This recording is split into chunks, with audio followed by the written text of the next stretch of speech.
A 9-person coroner's inquest jury found that 3 Helena police officers were justified in using deadly force when they shot a man last November.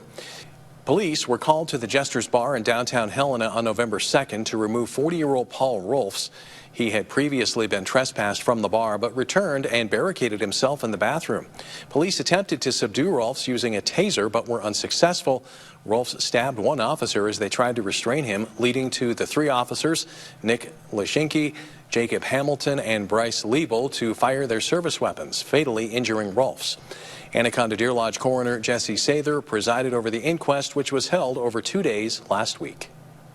Just 6 months after the end of the hotly contested 2024 Montana Supreme Court elections, there's already a race developing for a seat opening up on the court in 2026. MTN senior political reporter Jonathan Ambarian spoke to the 2 candidates who've already announced their campaigns. Associate Justice Beth Baker has a year and a half remaining on her term on the Montana Supreme Court, but she does plan to retire at the end of it.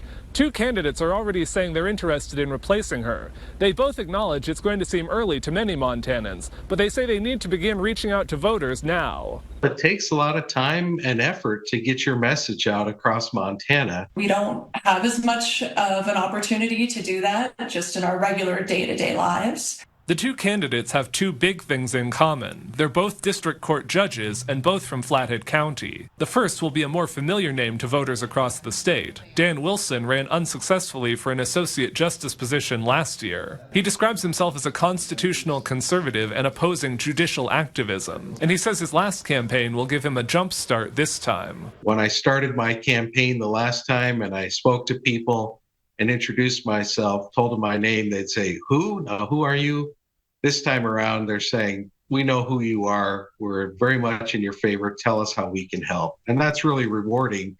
And that's the foundation that I plan to build on and expand. Amy Eddy is making her first bid for a Supreme Court seat. She was appointed to district court in 2015 after working in private practice for 15 years. She says she's going to point to the experience she's had handling cases in Flathead County and around the state. Montanans deserve a justice who can be fair, experienced, balanced, and apply the rule of law equally to the facts of each dispute. It's what I've been doing on the district court bench. And it's certainly what I would do on the Montana Supreme Court to guard people's freedoms, protect the Constitution, hold criminal defendants accountable. Baker's seat is the only one on the Supreme Court that will be up for election in 2026. In 2024, when there were 2 open seats, the candidates together raised more than $1 million, and several million more in spending came from outside groups. In Helena, Jonathan Ambarian, MTN News.